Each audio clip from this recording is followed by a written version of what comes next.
You got it. It's on. Yeah. Hello. Hi. Well, thank you so much for helping my project. Thank you for letting me be a part of it. I'm excited. Oh, absolutely. Did you know that NASA is planning to go to the moon in 2024? Yes, I did. How did you know that? The news, my dad and I, my dad's super into it, and then also our conversation that we just had. Yeah. Oh, what kind of things you're into? What other space-related things do you know about? I'm really interested on the side of it where we find a lot of things there's a lot of things in space that we find in our DNA. Oh, okay. That I've been looking into that, and then the butterfly effect theory, on the large scale, space wise, I'm also very interested in. So seeing what we can discover by 2024 or after 2024, it's interesting. There's a lot of things that we're gonna discover out there. Yeah. I'm kind of interested in learning a little bit more about both of those things. Yeah. DNA. Can you tell me a little bit more? I'm not thoroughly educated on it, so I don't want to misspeak. But yeah, we would things that we would see based on the composure of our chromosomes and stuff like that. We would find almost, what's the word? Abstractions or images of it almost. That's the best way I can, in space, on in terms of how our universe is composed and stuff like that. How it's that's how I'm into it, the relations and the parallels between us and the universe, And the butterfly effect. Tell me more. So my friend, he actually randomly, he was well, do you know what the butterfly effect is? And we all know it as oh, if butterfly flaps its wings and can start a tornado. With this one, it's more I want to get into the physics of it too. It's more there's competing forces, and see it as a pendulum. If this pendulum continues to move it, and eventually it makes a butterfly form. I don't want to misspeak on it because it's such a complex topic, but you can see it if you zoom out. Newton, he had a lot to say about it. I just don't want to say too much and be wrong, But yeah, it's more of a not combating, but forces kind of working against each other, on a large universal scale. That's what it is. I have a video I'll send you. It's super interesting. Yeah, I would love to see it. Yeah. Yeah, it'll give a way better explanation than I could. Yeah. I'm always looking to expand my knowledge, so anything that I could learn would be good. Awesome. Yeah, I'll send you that video. It kept me up at night thinking about some things. Yeah. So what do you think about us going back to the moon? I think that it's important because we can take advantage of the knowledge and the resources to help us as a society and a species grow and adapt and evolve. I believe that we could even go further out than space, and also, I mean, it's such a big universe, we can't be the only ones. I think it's important to go to space and figure out what else is there, other countries, other worlds, we can't be the only ones. I believe that there's something there's more than just us. Yeah. So on the dark side, about maybe it's not only us, there's this book called The Three Body Problem, and it's written by a Chinese author, and it's the premise of the book is that the universe is actually a dark forest where all the animals in the forest try to stay hidden, and anybody that exposes themselves essentially gets attacked by something else. And that there are lots of other people out there, but they're all hidden, and we're the the teenagers that go into the forest and start the fire. Yeah. And all that. And we accidentally call the bad thing or open a bad door. I mean, yeah, that is a possibility, but I also feel NASA started looking at our waters. Okay. So I feel we need to also discover the world, our planet entirely, because I just figured this out not that long ago. the magma layer, the core layer, like those are all theories, you know? Even though like that we were taught them as facts, I feel like we need to get like some like substantial evidence. And I mean, like, where else am I going with this? There's like so much in our ocean, and there's so much in our ocean to like explore too, which I feel like also with like not how gravity works, but like how water pressure works. Like we have to be educated on in our waters and in our air. Like I feel like we know it like not enough, but I feel like we have a great understanding on our land, and I feel like that can improve, you know. But where I'm trying to go with this is there's a lot we don't know and that I feel like we need to figure out, and NASA going into space and continuing its research is helping do so. I just think the masses need to like pay attention to like how important that is, you know? So there's a lot we don't know, and there's a lot we have to learn. Yeah. But do you think there's a lot that we've forgotten? Yeah. I think that there is like, in this society, like I'm talking about like how my generation has been growing up, I feel like we've forgotten a lot. I feel like in terms of like ourselves, we've all become like when I say all very loosely, but like this generation has become very like self-absorbed, and they don't think about like long term. They only think about like themselves, in the sense as like not many like I mean in my experience, not many kids can like have a conversation like this and like want to like understand further. It's more like we've forgotten about like how to actually communicate with people. We've forgotten like what to do with boredom, because back then whenever you're bored, that led to discoveries, and that's how you got the what's the word, like that like that's how you got the like the feeling to overcome that boredom, like creating something, doing something, inventing something. Now it's just like TikTok, and you get that instant satisfaction, which what has that contributed to you or society, you know? It's like I feel like we forgot that. We forgot like I feel like we're forgetting more and more how to build ourselves as people in a lasting sense. You know, I feel like people, they cast their cares on such ephemeral things versus like I mean I'm taking philosophy right now, so that's why I'm all like this, but like I rather cast my cares, my faith on something that will last. For me that's wisdom, and I'm Christian personally, so that's God for me. And I feel like people have forgotten that. They just put it on whatever they can, like whatever gratifies them. I think we forgot that life isn't supposed to be easy, and that we're supposed to grow in this life. It's not supposed to just be fun. It's not supposed to be just what you want. I feel like most people forgot that. Yeah, definitely. I mean, I definitely agree with you about the whole boredom thing, and also having to learn to entertain and interact with people. But coming to your faith, so do you think your insight led you to your faith, or do you think your faith led you to your insight? I would say my faith led me to my insight. I was raised very, very Christian, like fundamentalist Christian. My mom, like, some may argue that she like pushed it on me, but like I got older, I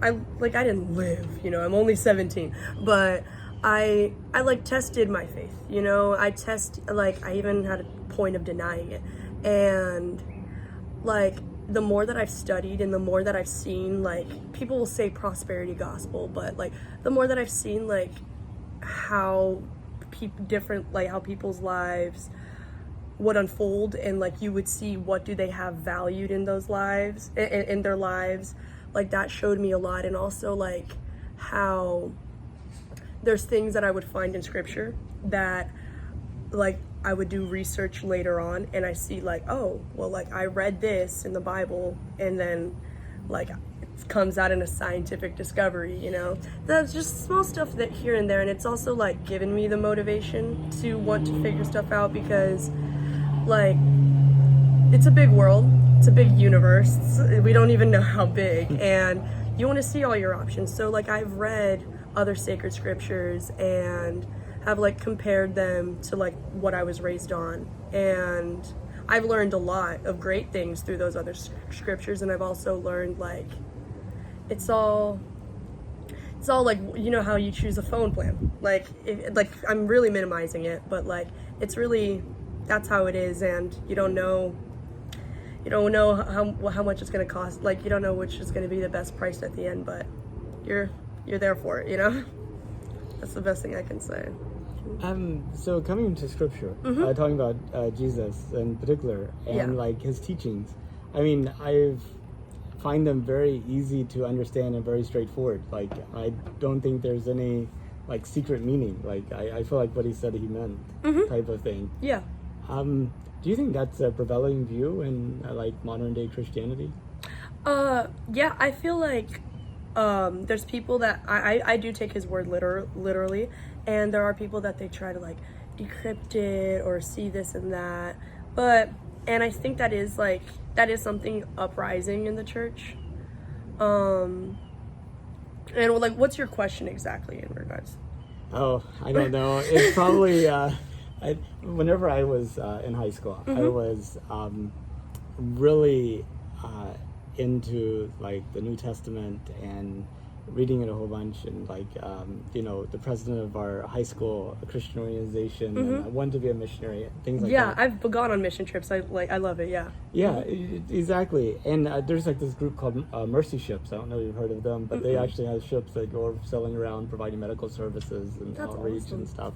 And during the first Gulf War, I was in high school and I lived in Orange, Orangefield, and they had one of their ships that had to be repositioned to Orange, and I got to be a part of it. It's like amazing. I totally enjoyed it. But it's just, like you read the Bible and it says stuff like Jesus says,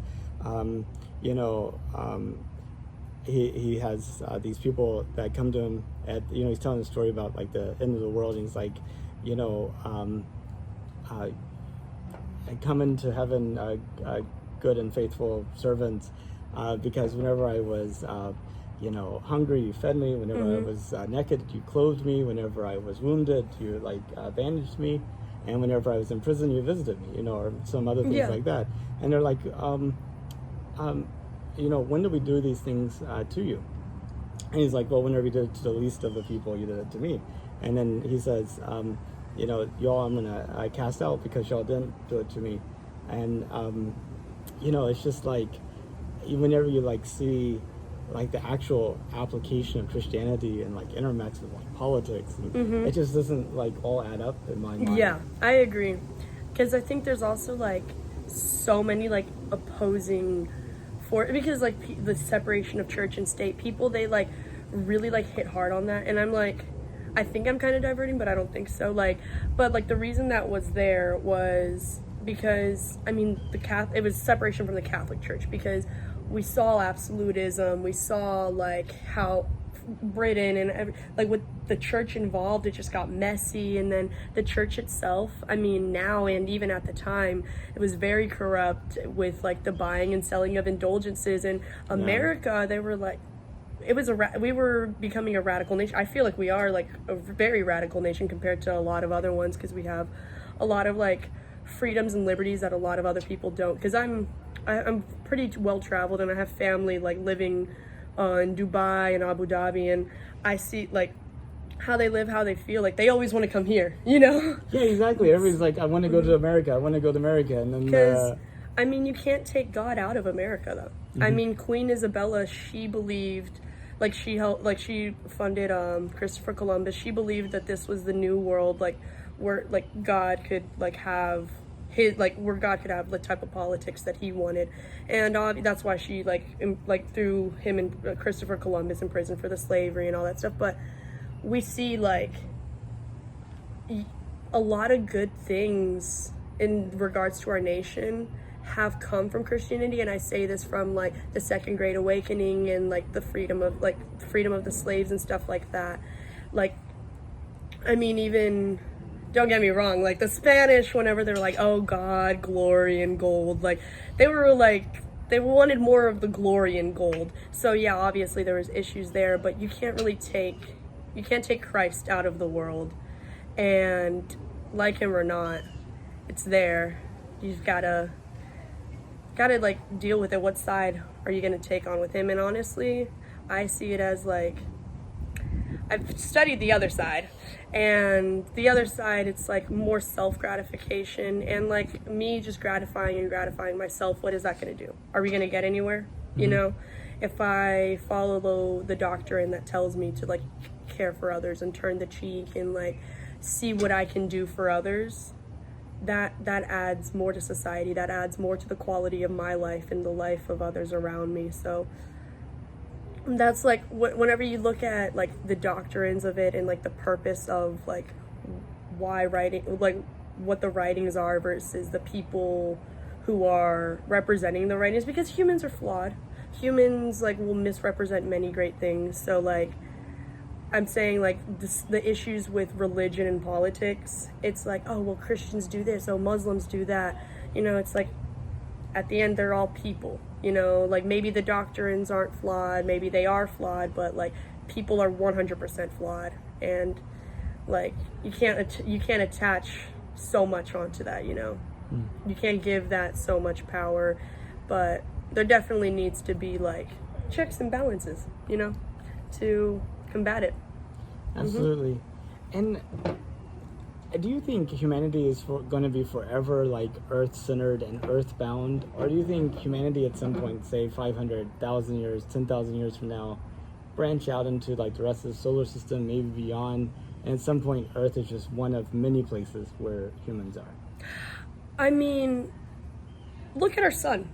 Whenever our sun was younger and Venus was Earth-like, which meant like thousands and thousands, like before I don't know exactly, but whenever our sun was younger, it was at the level, because you know, if we were like an inch closer, an inch away, like we would either burn or freeze to death. So like whenever the sun is younger, and Venus was at that level, so Venus could have easily been Earth-like. And I mean, we know Jupiter is older, and then what, like, you know. So I feel like, I personally, you might think this is radical, my pastors do, but I personally believe that each planet has its phase where, like, each planet has its opportunity to feel humanity's touch. Because I feel like, I mean, we're Homo sapiens. I feel like we're complex beings. There's good ones, there's bad ones, but I think that there's like a lasting positive touch that humanity can give, and I feel like all the planets will have the opportunity to do that. I mean, and I believe that some have had in regards to like, I mean, I watched this documentary that was telling me about like the solar system throughout the years. So yeah, whenever the sun was younger or whenever it gets older, I mean, Jupiter could be like, could probably be Earth-like again, or Venus could be Earth-like again. It just, I think it depends on how we treat the planet, because I believe that the Earth is a gift. I believe that this life is a gift. I get to do with it what I want. How, like, am I going to take care of it, or am I gonna like just pollute it, like how kind of like we're doing with our Earth? You know, it's how you take care of it. It's how you treat it, you know. I don't think environmentally speaking, we're treating it that well. Yeah, I mean, just today was trash day, and I had like 3 big containers of trash outside, and my recycling, who knows where it all goes. And not just that. I don't know if you've heard, but like I've seen a lot of farmers go onto social media and say that the government has been ordering them to destroy their crops and like to like let out all this gas onto feed. Like that's so wasteful, and that's so harmful to like Mother Earth, you know. So yeah, I haven't heard anything about this. Tell me more. Well, it came up on my, like, this is TikTok, so it came up on my For You page, a video of a farmer, and he was like, he showed us this thing. He was like, and I saw like several, and this man said, he was like, I got this letter from our government saying that they're gonna pay me like $600 per acre of like wheat that I destroy. Like, and then they said that they're like, this is like what the guy's saying. They said that he called and they said that they'll tell you whenever you're done. They're watching from the satellites how much you destroy. I think that like, I don't know why they're saying that it's to help with climate change and all that stuff. But I don't think destroying like all of these plants and stuff like that would help. You know, like, because even from a spiritual sense, I believe that everything has life. I mean, I believe that God is in everything. So like, why destroy something that's naturally growing out of the ground, you know, for like a good cause? And it's weird. I don't know.